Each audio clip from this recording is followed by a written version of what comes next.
This video presents 4 of my favorite claustrophobic trapped underwater in a cave stories that have been previously told on True Mysteries. I truly hope you enjoy. Thanks for watching. In 2017, 2 divers went into a cave for a technical exploration dive, when everything went horribly wrong, leaving one man struggling to find a way out and the other man struggling to breathe in an air pocket while he blindly hoped that the other man would get help in time. After 60 hours, he was faced with a horrifying option: die a slow, painful death or end it quickly. This is the story of the Piqueta cave disaster.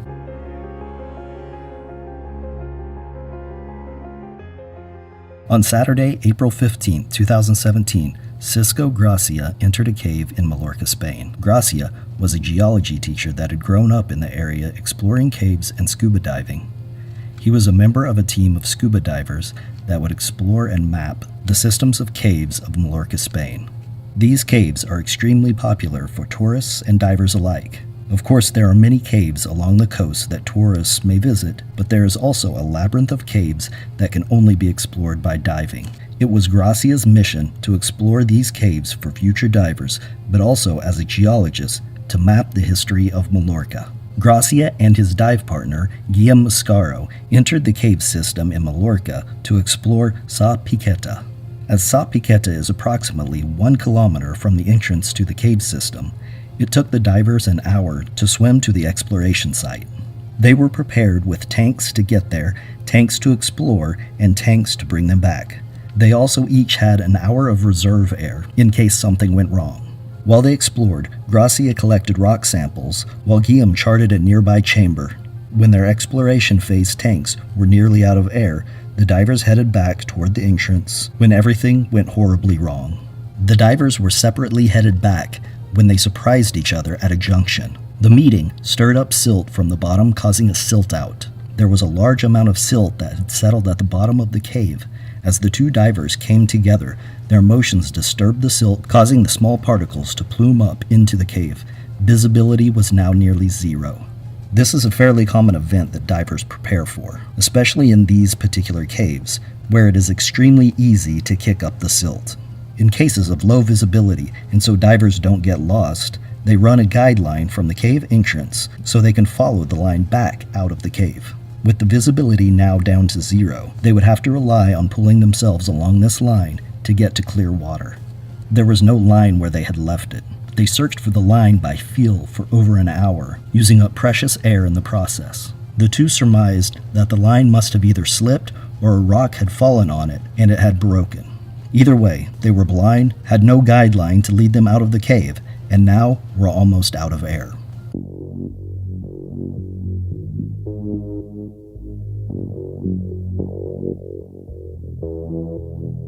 They had used up all of the air for their planned journey, including some of their emergency air. Gracia knew of an air pocket in a nearby chamber and dragged Guillem there. They were able to rest and talk through their limited options. They know at this point that they only have enough air for one of them to attempt to make it out, but one of them would have to wait in the chamber, hoping that the other one could make it out. They decided that Guillem would go. He was skinnier and used less air. Gracia was also used to breathing cave air with higher concentrations of carbon dioxide. He did this fairly often in the cave system.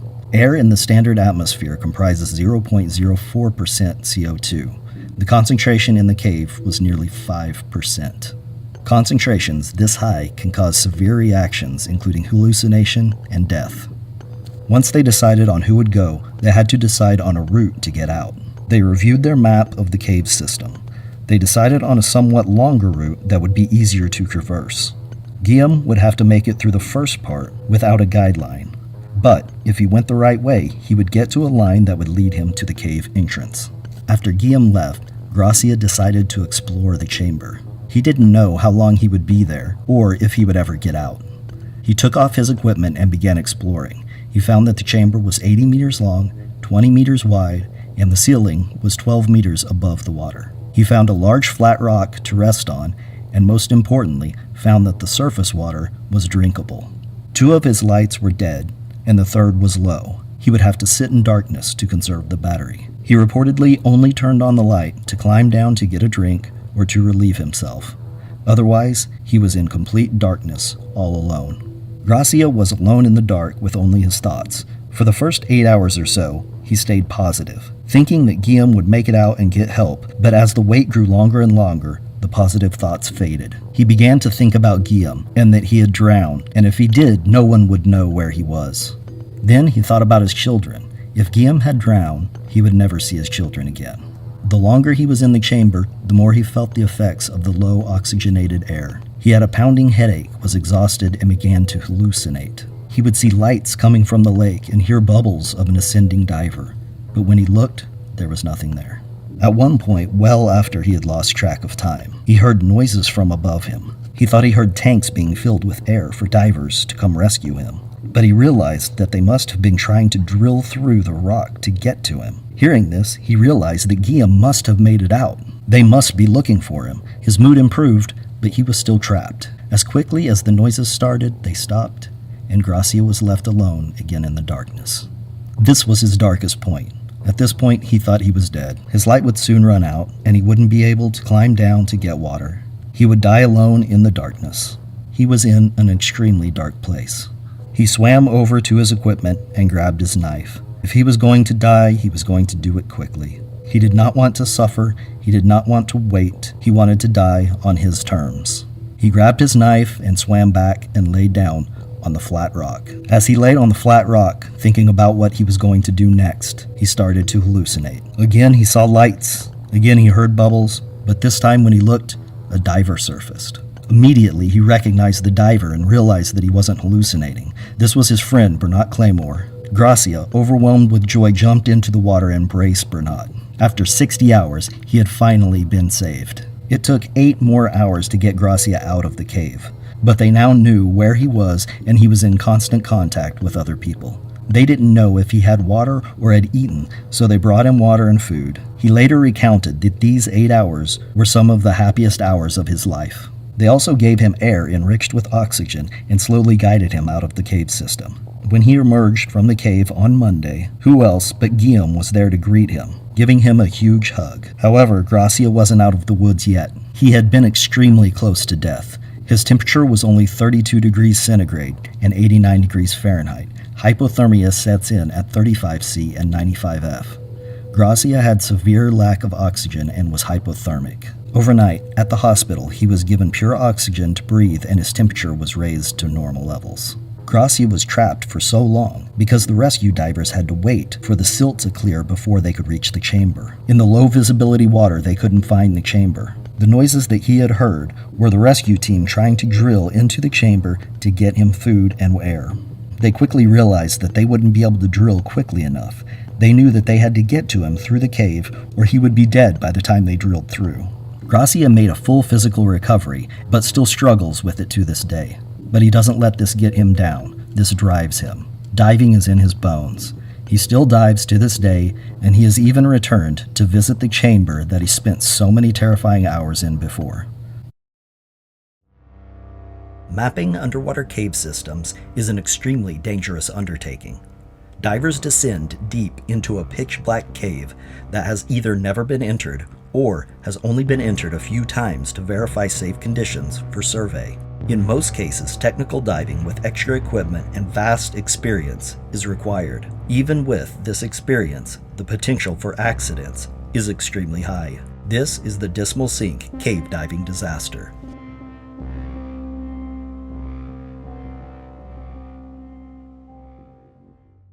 In May of 1988, a group of divers were mapping the Little Dismal Sink in Leon County, Florida. The group included 3 separate parties that were all in the cave at the same time. The divers that day included some of the best and most respected divers of the time, like Parker Turner, Bill Gavin, Bill Main, and others. The objective was to collect geological data and survey data for the last bit of the upstream and downstream tunnels of the deep section. The deep section, as its name indicates, was the deepest part of the cave, and just to get to the deep section, a diver must enter the sink and navigate several extremely narrow restrictions: the peanut room, or the first room, and then the second room. After the second room, the divers could make their way to the fourth room by either the third room or the narrow shortcut connecting the second room to the fourth room. Finally, the fifth room is where the upper passage ends. The upper passage at this point in time was fairly well understood, particularly the first few rooms. The upper passage was approximately 700 feet long and at its lowest point reached a depth of approximately 150 feet. However, on the floor of the fifth room, known as the well, was a hole leading to a near vertical shaft taking the divers to approximately 170 feet deep, where they entered the sixth room at the deep section of the cave. The deep section includes the sixth room, the deep upstream tunnel, and the deep downstream tunnel.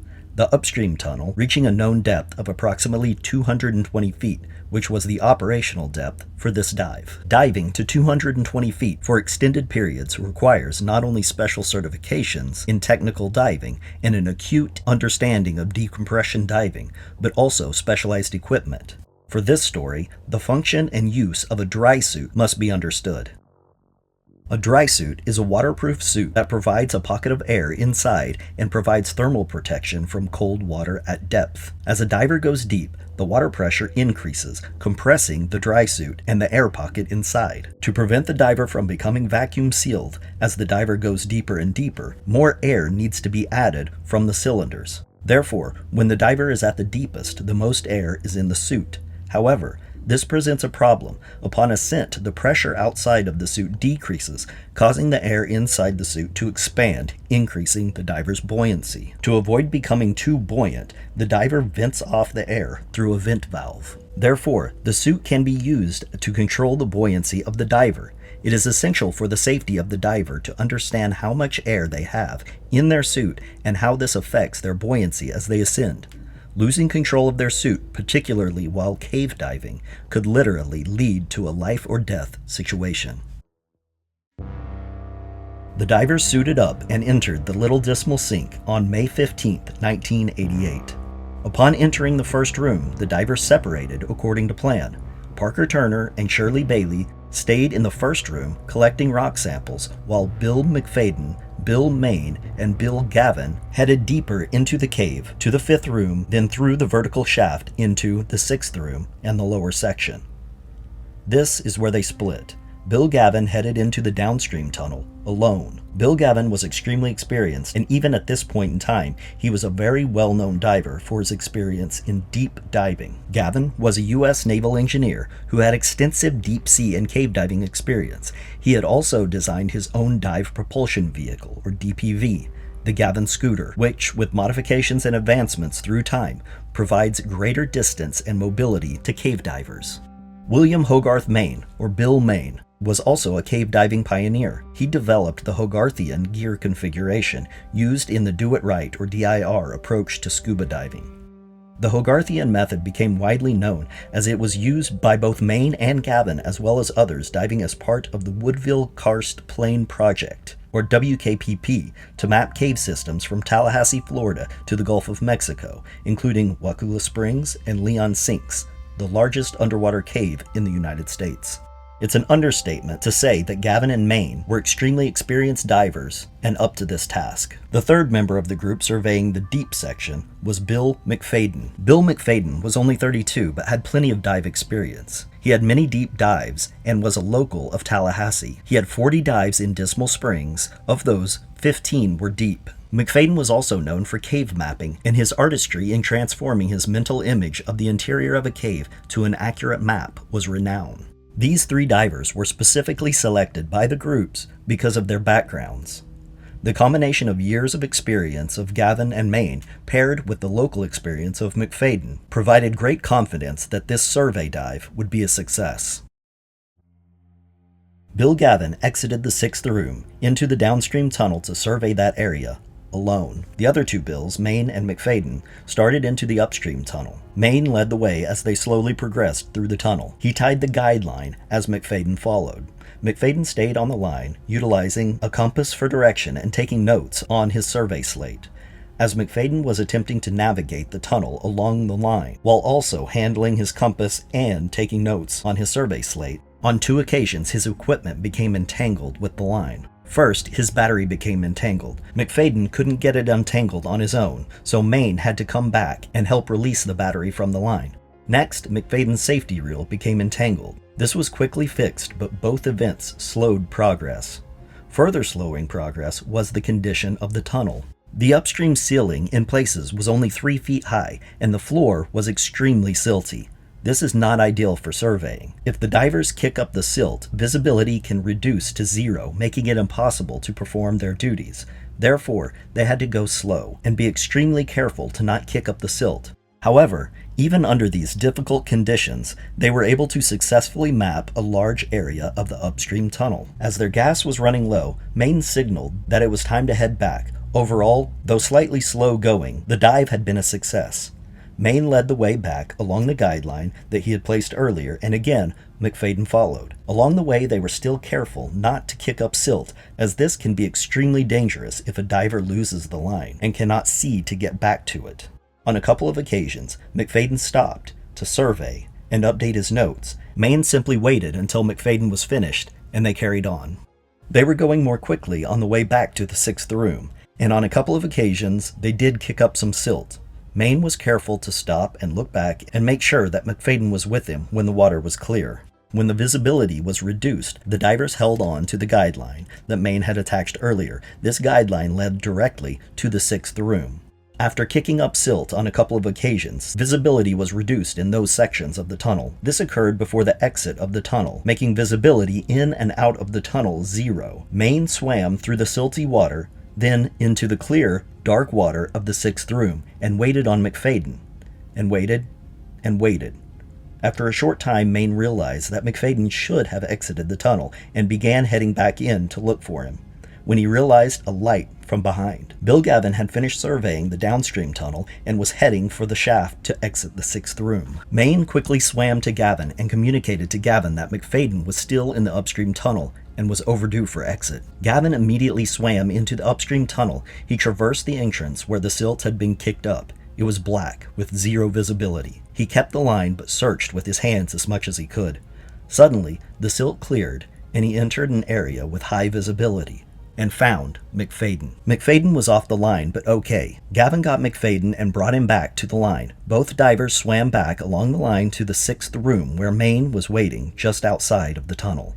They took a very quick moment. Everyone was okay. However, they were low on air.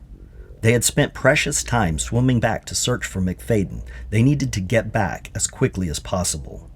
They knew at this point that they were going to be cutting it very close. They headed toward the shaft leading to the bottom of the 5th room, the well.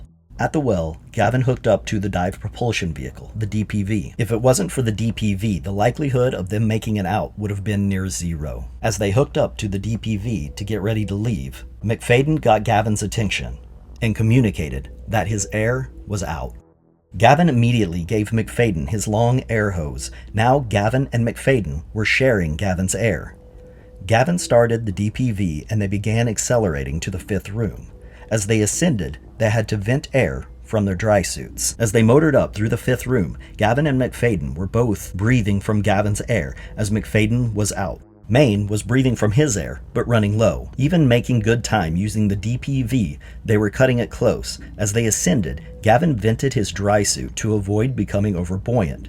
But it didn't matter. McFadden was hanging on to Gavin's manifold and had lost control of his suit and was panicking. Maine saw what was happening and grabbed McFadden's legs in an attempt to control his buoyancy. When they finally got McFadden stopped, the 3 men had risen 80 feet in a very short time. And the buoyancy was still wrong. They were now in the bell ceiling of the 5th room. Gavin checked his air. He was now down to 1,000 psi. This was certainly enough for a single person to get back to the decompression tanks that were staged 700 feet away and using the DPV for propulsion. However, with 2 people sharing this air and McFadden stressed and breathing heavily, Gavin knew that they couldn't make it. He tried to get McFadden to release his manifold and share with Maine, who at this point had more air, but McFadden was stressed and wouldn't release Gavin's manifold. There was no time to waste. Gavin fired up the DPV and accelerated toward the 4th room, dragging McFadden, while Maine held down McFadden's legs, reducing drag and quickening their escape. They made it through the 4th room, then the 3rd, all the while breathing precious air, but somewhat under control. It wasn't smooth by any means, as McFadden's buoyancy was still not under control, and he was stressed. But they were making good time and progressing toward the decompression tanks. They took the shortcut into the second room, then through the duck under from the second room to the first. Again, McFadden lost control of his dry suit, causing the group to suddenly ascend from 100 feet to 60. At this point, Maine realized that he could pull his knife, cut into McFadden's suit, releasing the air, reducing the buoyancy. Then Gavin and Maine could drag McFadden to safety. However, this could only work if they could actually drag McFadden to safety. A second possibility is that McFadden would panic when he felt the sudden rush of cold water. If this happened, it would certainly be a death sentence for McFadden and possibly Gavin if they couldn't free Gavin from McFadden's grasp. So, Maine decided against this and to continue trying to control McFadden to the exit. But he knew that getting everyone through the two upcoming restrictions was going to be nearly impossible. They pushed on, trying to reach the decompression tanks. They made their way to the balcony, then the low bedding plane just before the first restriction. Gavin's regulator started breathing harder and harder. His air was out. Gavin's mind was racing. He thought of how ironic it would be to make it so close to the exit and still end up drowning. McFadden switched to Maine's long hose, and Gavin was out of air. Now, Gavin and McFadden were empty, with Maine having the only air supply. Gavin's lungs were burning as he noticed that McFadden was on Maine's long hose and that Maine only had one regulator. Maine was now in control and handled it well. He saw that Gavin was struggling and quickly gave him the regulator. Gavin took 3 large breaths, thinking that they would be his last. He was numbed by the lack of air, stressed, and severely incoherent. So close to the exit, and he had resigned himself to death. Suddenly, he felt a release of pressure. McFadden let go. He was unconscious and drifting away. He was dead. But Gavin was still incoherent and resigned. Maine grabbed Gavin and drug him through the restriction, sharing the regulator, and Gavin slowly coming to, and became more and more coherent. They reached the decompression and oxygen tanks just in time. They began their very long decompression, knowing that their friend, Bill McFadden, had died just moments before, and his body was just below them.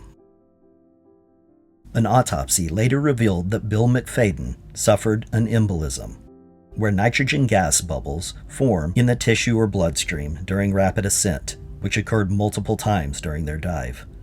These gas bubbles can be released into the brain, heart, or lungs, depending on the location of the formed gas, ultimately resulting in death. Bill McFadden had 40 dives in Little Dismal, and 15 of which were deep.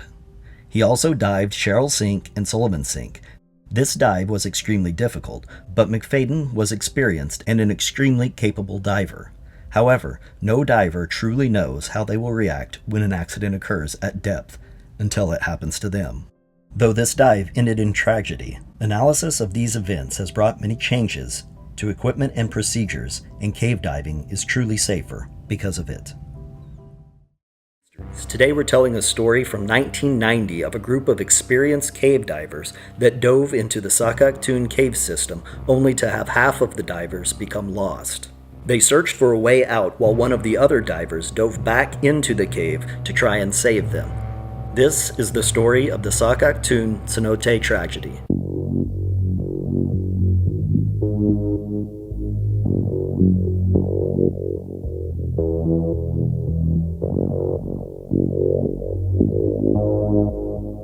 The Sac Actun cave system is situated along the Caribbean coast of Mexico. In 2018, it was found to be connected to the Dos Hoyos system, making it the longest known underwater cave system. This is a very popular and beautiful cave system that tourists travel long distances to visit. The most popular part of this cave system is Gran Cenote. Gran Cenote is a popular tourist destination where many people swim, snorkel, and dive. In 1990, tragedy befell 8 divers near Gran Cenote. On October 17, 1990, a group of 8 divers prepared to enter just north of Tulum, Mexico. Their plan was to enter Cenote Hotul and swim to Gran Cenote, where they would surface and organize for a return trip. Each way would take about 20 minutes. Then they would recalculate their air for a third dive to a different cenote connected by the Sac Actun system. The 8 divers were all cave certified and had plenty of experience. In planning, the divers decided to separate into 2 groups of 4. The first group would lead, and the second group would follow closely behind. The first group would also be led by the most experienced diver, James. This was a well-organized and generally simple dive except for one obstacle. At about 280 feet upstream from Cenote Hotul, the divers would cross a 70-foot gap in the permanent line.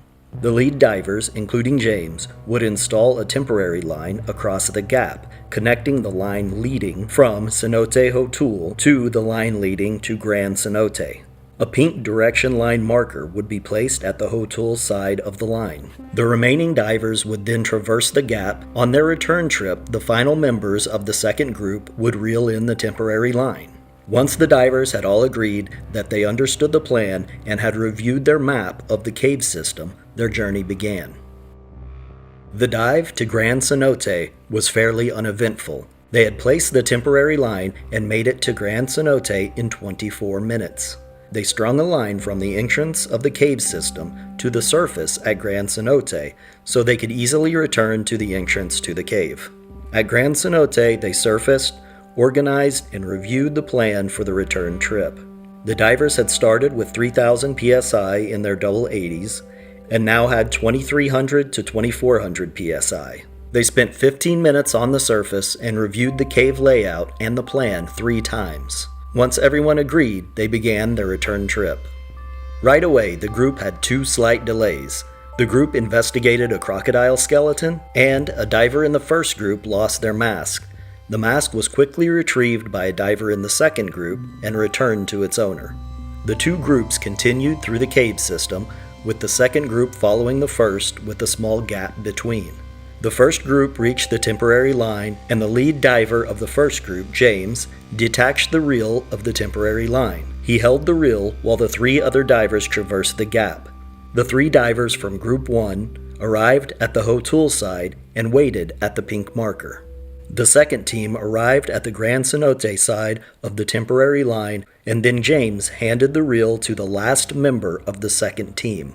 James then followed the temporary line across the gap to the other 3 members of the first group that were waiting.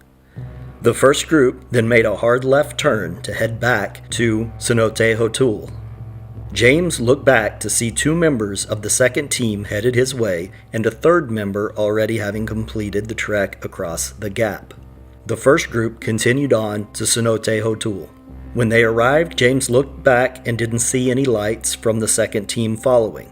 However, they weren't far back and it was a simple swim, so he believed that the line in the reel must be jammed and they were simply working it out, as this was prone to happen. The first group recalculated their air for thirds and proceeded to the third cenote. When they arrived, James couldn't get it out of his head that something more happened to Group 2. He told the other 3 members of Group 1 to stay, and he went back to look for Group 2. James returned to Cenote Hotul, expecting to find Group 2, but no one was there. He swam back to the gap and found that the temporary line that he had detached and handed to the last person in Group 2 was now reattached. He thought that if the line was reattached, Group 2 must have gone back to Grand Cenote for some reason. So he went back to Grand Cenote. Group 2 was not there. James then swam from Grand Cenote to Cenote Hotul and on to the third cenote, where the other 3 members of Group 1 waited. There was no sign of Group 2 anywhere along the way. Group 1 swam back to Cenote Hotul, and James took one final dive to try and find Group 2. On the way to the gap, James saw 3 lights. James came up to 2 members of Group 2 sharing air and signaling that the other 2 members were behind them and out of air. This is what happened to Group 2. After James and the other members of Group 1 looked back and saw Group 2 traversing the temporary line across the gap, 3 members of Group 2 reached the Hotul side of the gap, while the final diver reeled in the line. As James suspected, the reel jammed and the line was stuck.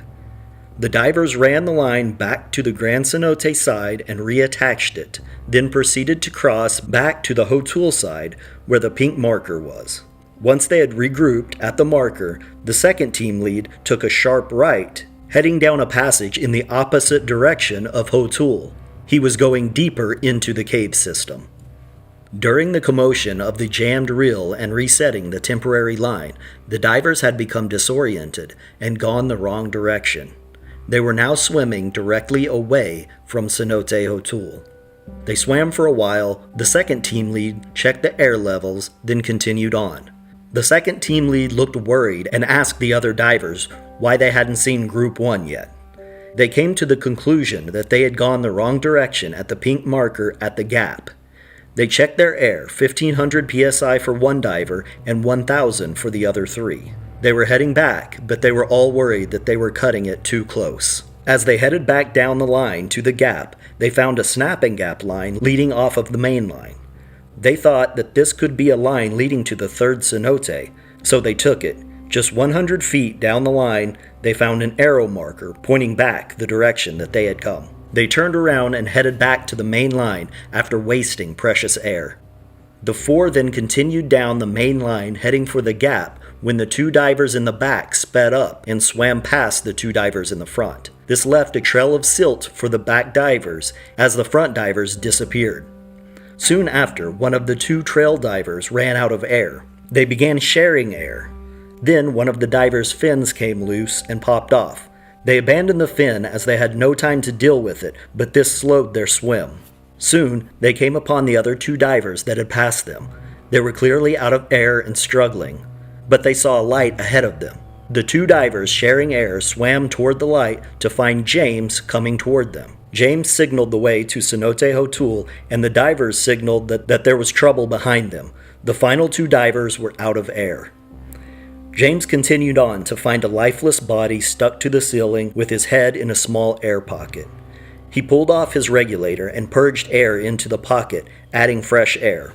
He then reached up and felt in the air pocket. The diver was gasping for air. James then pushed his second stage regulator into the air pocket, and the diver took it. After about a minute, the diver came down from the air pocket, replaced his face mask, and cleared it. James then took his hand and escorted him to Cenote Hotul, about 150 feet away. They arrived to find the rest of the members of Group 1 and the other two divers that had been sharing air. Now only one diver was not accounted for. James and another diver from Group 1 headed back into the cave system to find the last lost diver. They swam past the air pocket when they saw the last diver unconscious on the floor of the cave. They attempted to provide a regulator, but the diver did not respond. They towed the diver's lifeless body to the surface, where they administered CPR. The diver did not regain consciousness and died. He died disoriented in a cave on his 54th cave dive. This was a very experienced diver that made a mistake. After the fact, two of the divers claimed that they questioned whether they were going the right way, but didn't speak up because they weren't sure and expected the dive leader to know the correct route. After this tragedy, the rigging in this cave was immediately reconfigured. A permanent line was added across the gap, and turning right to lead deeper into the cave system rather than left now requires the use of a temporary gap line. This arrangement is to ensure that there is a connection between the two cenotes, and if you want to go deeper into the caves, then you have to add a jump line. There is an extremely popular dive spot off of the Florida Keys where tens of thousands of recreational divers and tourists go every single year. It is extremely safe and an exciting dive site for nearly all of those people. There are rules and procedures that have been put in place to make sure that it stays safe and fun for everyone. However, every once in a while, a diver or group of divers, either knowingly or unknowingly, does not follow these rules. And in these cases, tragedy can be one short misstep away. This video tells two true stories of the Spiegel Grove.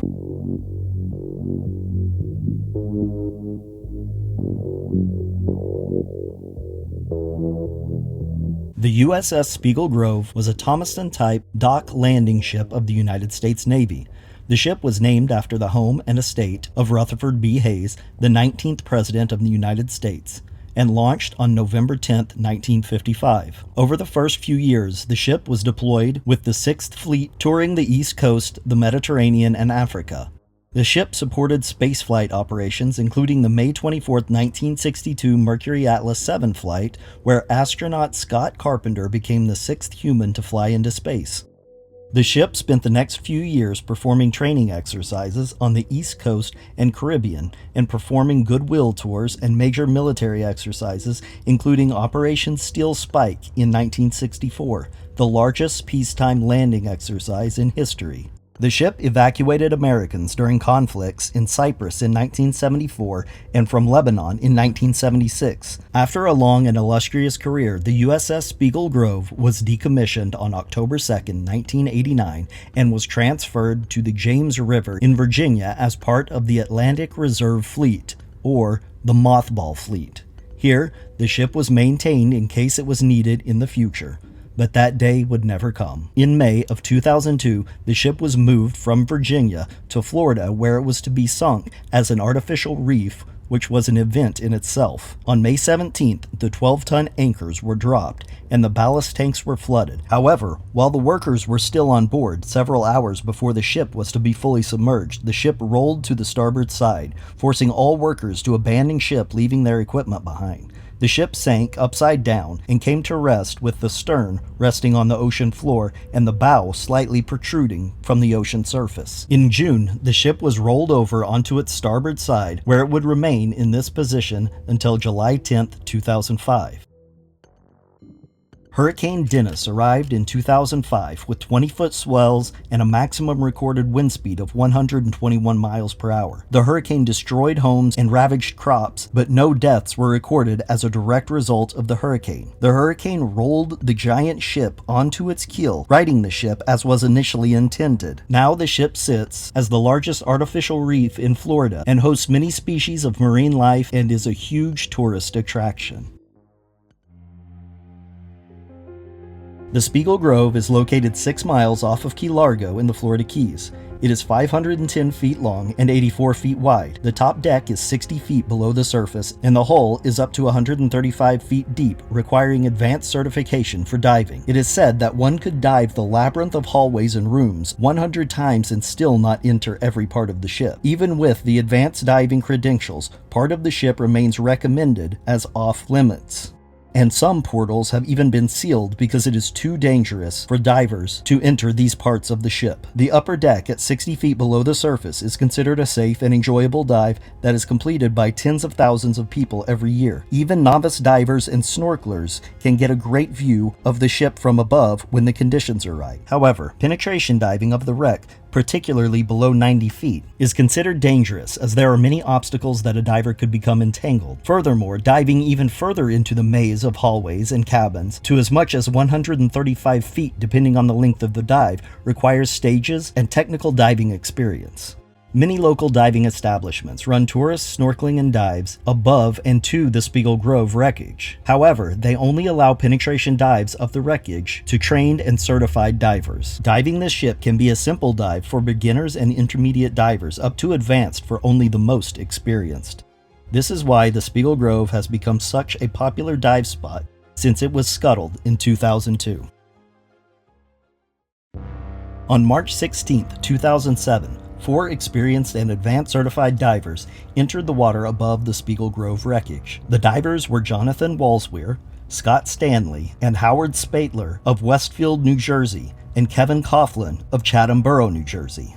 These men were all experienced divers that had performed penetration dives deeper than 100 feet before. They were also good friends that had plenty of diving experience together, so they were very comfortable on this dive. In fact, they dove the Spiegel Grove the day before and had enjoyed the dive so much that they were back to do it again. Because the water was so clear, and they had what they believed was a good understanding of the ship's layout, they believed that they could navigate the many compartments without taking extra safety gear, like guidelines and extra tanks. They did stage tanks near the exit, but only dove with single tanks. Given the single tanks that each of them took with them, if they went to the bottom of the ship at 135 feet, they could only be there for approximately a maximum of 20 minutes before they had to begin their ascent. The divers entered the water and dove the 60 feet to the upper deck. After reaching the upper deck, they entered the ship, and immediately all 4 divers began to descend through the twists and turns of the hallways and inner cabins, getting deeper and deeper into the ship's hull. As they descended through each of the levels of the ship, it got darker and darker until there was no light other than their own torches. At this depth, it was basically pitch black. As long as they were careful and didn't stir up the silt, the water was clear and they could see with their lights. The 4 men navigated the labyrinth to the lower deck, then the pump room at 135 feet. They explored the bottom of the ship until silt was kicked up, obscuring their visibility. Even with their 2 strobe lights, they couldn't see anything. The silt was so thick they couldn't see the walls of the vessel or any upcoming corners or hallways. In the tight passageways, their bubbles would impact the ceiling above, and rusted debris would rain down on top of them, obscuring the view even more. They became disoriented and had no lines to lead them to safety. Given their limited amount of air, they needed to find a way out, and they needed to find it fast. As the 4 divers searched frantically for any path that seemed familiar and would potentially lead to an exit, their air drained. At one point, Howard Spelter thought he recognized an area and may know the way out. He tried to get the others to follow, but they wouldn't. The other divers went the opposite direction. Howard grabbed Scott Stanley's arm and tried to pull him in this direction, but Scott wouldn't go. Scott was the strongest diver and the most experienced and went after the others. With his air running low, Howard swam the direction that he believed was the exit. Howard surfaced at the dive boat and alerted everyone that the others needed help. As a rescue party was organized, 2 divers of a nearby vessel found Kevin Coughlin, who had made it out of the ship but was unconscious. They brought him to the surface to a Coast Guard vessel and performed CPR, but it was no use. They were not able to revive him, and he was later pronounced dead at a nearby hospital. Because of rough seas and fast-moving currents, in order to not risk more lives, the recovery effort was suspended until the next day. The next morning, the recovery team entered the water and made their way to the bowels of the huge ship, where they found the bodies of Jonathan Walsweir and Scott Stanley. They were approximately 130 feet down, about 90 feet from the nearest exit. Although the ship is intentionally cut with holes for divers to enter and exit the ship at various locations to make the dive more enjoyable, these locations are much higher in the ship.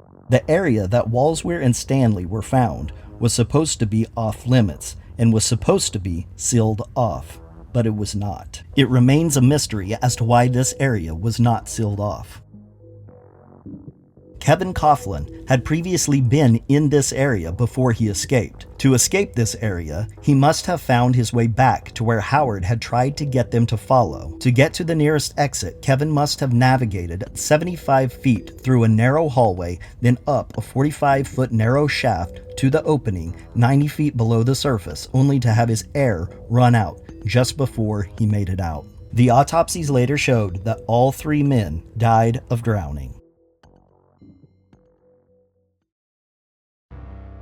On October 17, 2013, Joseph Dragojevic and James Dormy sat on a commercial charter boat owned by Scuba Doo Dive Company of Key Largo, Florida. They were on the surface 60 feet above the Spiegel Grove, along with 6 other divers listening to their dive captain for this trip, Kimberly Chapman, explaining that there would be no penetration diving and no decompression diving on this trip. However, Joseph and James informed the dive captain that they would be leaving the group and entering the engine room during their dive. Joseph was a veteran Lake County Emergency Medical Services captain near Orlando, and both he and James were experienced in technical diving and diving together. This was their second dive of the Spiegel Grove that day. They had previously performed a penetration dive where everything had gone perfectly well, and they were now double dipping, as they say. The entire group dove down to the wreckage, while the other divers in the group swam around the deck,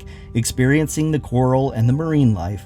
Joseph and James entered the interior and began exploring several interior decks. As they explored, they tied their guideline along behind them, so they would have a secure path to lead them back to the open water when their dive was complete. As they explored deeper into the ship, they kicked up silt, reducing visibility, but managed to complete their dive, exploring several levels of the ship without any major obstacles. They each signaled that they were okay and low on air and ready to exit. They began their ascent along the guideline with no issues. James led the way back, following the guideline, while Joseph followed closely behind, reeling in the line. Periodically, James would stop and turn, looking back to make sure that Joseph was behind and in good shape. Joseph would signal with his flashlight that everything was good and they would continue. James continued along the line and turned to check on Joseph, but this time, Joseph wasn't there. The line was tight, so James briefly waited, but nothing. As he pulled the line, there was no give. It felt as if it was caught. James followed the line back to find that it was tangled in some debris, but where he thought he would find Joseph at the end, untangling the line, there was nothing, and the other end was loose, suspended in the water. James searched for Joseph in the dark, murky water, but with his own oxygen running low, he had to get back to the surface. Upon surfacing, he told the dive boat that Joseph was missing inside the ship. They immediately contacted the Coast Guard and the Florida Fish and Wildlife Conservation Commission, who were quickly on site conducting a search and recovery mission, but they didn't find anything. Volunteers dove through the night searching for Joseph. The recovery mission continued into the next day when they found the body of Joseph Dragojevic. It was later found that Joseph had suffered from nitrogen narcosis. The divers had mixes of 29% for their main tanks and 45% for their decompression tanks. While Joseph and James were ascending, nitrogen narcosis became an issue for Joseph. This is a narcotic effect of breathing pressurized gas and results in a loss of coordination and judgment. It is believed that this lapse in judgment caused Joseph to leave the guideline, and he became lost. Joseph left behind a daughter and son. His son, who was also a diver, left the following message on a diving message board. Narcosis came into the picture and resulted in choices to deviate from his plan, which ultimately is what did him in, not his lack of gear or personal experience. While I do not blame Jim, if it were myself or another close friend who we all dove together with, we wouldn't have left him out of our sight, and this would have been avoided. Letting yourself get far enough away from your partner to where he goes out of sight simply defeats the purpose of the buddy system. I understand that 100% visual contact inside a ship can be impossible at times, but you should be checking back often enough so you have a general idea when you got separated. But regardless of the validity of the last statement, they had a reel, and if it weren't for narcosis, he would have continued to follow it out, even if it became jammed or what have you. I am in no way defending nor condoning their actions or behavior, cause in the end it was their dumbass choice to even go into the damn thing. And in the end, no matter how much people argue about how and why, which mistakes were made or not made, he is still and always will be dead. Trust this, in the hopefully far future, when him and I meet again, I'm gonna kick his dumb ass. I mean that with all the respect in the world, Dad. This is True Mysteries. Please like, leave comments, and subscribe. Thanks for watching.